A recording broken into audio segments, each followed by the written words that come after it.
Paz, meus irmãos, boa noite. Fiquei de mandar uma resposta para o pastor Domingos, referente à pergunta que ele fez sobre o Leviatã, e já vou aproveitar, vou estender um pouquinho também sobre a questão de Behemoth. Tem Behemoth, tem Leviatã, tudo no mesmo texto, no livro de Jó. Tá? Aproveito para estender também sobre a resposta que ele perguntou sobre Adão. Vamos por partes. Primeiro, Leviatã aparece em Jó, no texto de Jó, no seu capítulo 41, no seu verso 1. Logo depois eu vou colocar o versículo aí abaixo. O texto de Jó está dizendo sobre um grande monstro, um peixe feroz. Algumas traduções vai estar como crocodilo. O grande problema é que, pelas características do próprio capítulo, no capítulo 41, versículo 18 e 19, ele vai trazendo algumas características desse monstro do mar.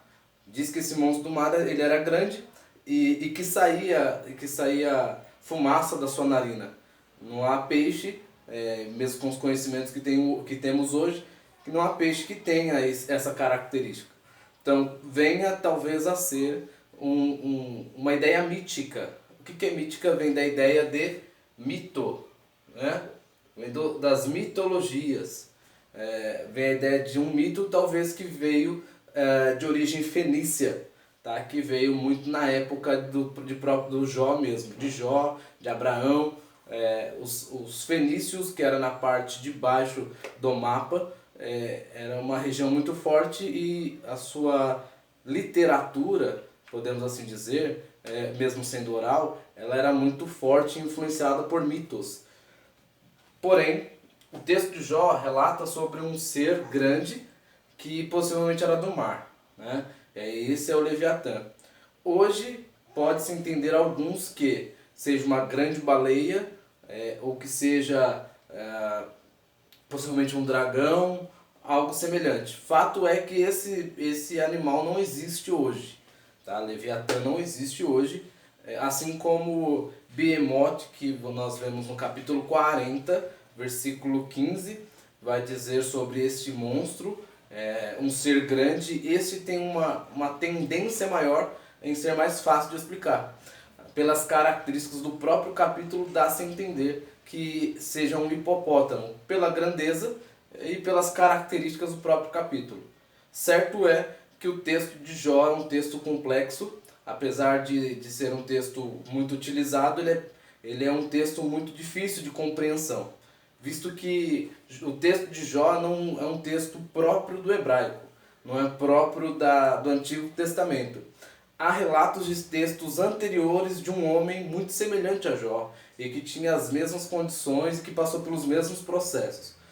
Então, traz também uma regularidade sobre quem era Jó. Tá? O fato é que se ele menciona esses dois tipos de animais, é que naquela época, e que possivelmente existia, era de compreensão deles. Tá? Hoje nós entendemos que Behemoth possivelmente seja um hipopótamo, e também que Leviatã seja possivelmente não só um crocodilo, porque seria muito pequeno para ser um crocodilo, mas talvez seria um dragão ou algo semelhante. Fato esse que nós não conseguimos compreender, até pela dificuldade, né, do espaço de tempo do texto para o texto que vivemos e pelo que a própria arqueologia, até pelos próprios estudos têm disponível hoje. Tá? Aproveitando esse mesmo vídeo, o pastor nos fez uma pergunta sobre a questão de Adão. Há uma linha teológica que se ensina que Deus havia criado dois homens, né?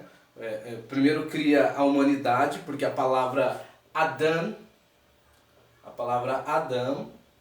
né, ela vem da ideia de vermelho, né, que traz a ideia de terra, porque Adão veio do pó da terra. Tá? E depois, no capítulo posterior da criação que Deus mostra, ele começa a recontar a história.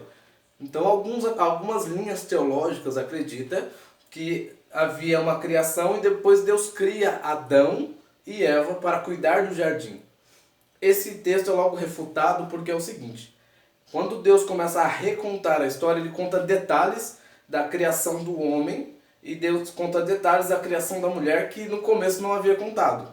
Então, entende-se até pela literatura e da forma que é escrita por Moisés, possivelmente, é que quando é falado no primeiro capítulo, no segundo capítulo, sobre a criação de tudo, ele traz uma espécie de prolegômena, ele traz uma espécie de introdução com uma extensão do que ele quer dizer.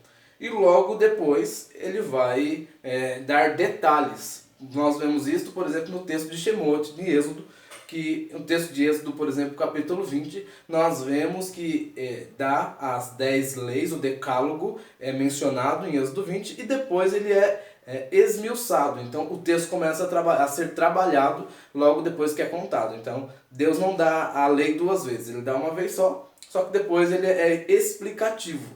Então a ideia de Gênesis é também a mesma coisa. Por que Deus cria Adão e Eva e planta no jardim? Deus cria Adão e Eva para ser os precursores, são os primeiros a serem criados no sentido humano, para dar sequência. Ora, se Deus manda multiplicar, então é porque não havia. Havia somente os dois para poder multiplicar. Tá? A palavra Adão aqui, ela era conotada como humanidade. Algumas linhas vai acreditar que seja humanidade, tá? Por quê? Porque algumas linhas não acreditam sobre Adão. Acha que Adão e Eva é um conto, é uma história para poder elucidar sobre a criação. Mas nós, criacionistas, acreditamos que Deus cria um homem chamado Adão e cria Eva para ser a sua adjuntora, para trabalhar juntos, para serem um. Por isso que Deus tira da costela para completar. Tá? Então é por isso que Deus não cria a humanidade, depois cria Adão e Eva separado. Deus cria Adão e Eva e dali ele começa a humanidade. Amém? Espero ter ajudado vocês. Deus abençoe em nome de Jesus.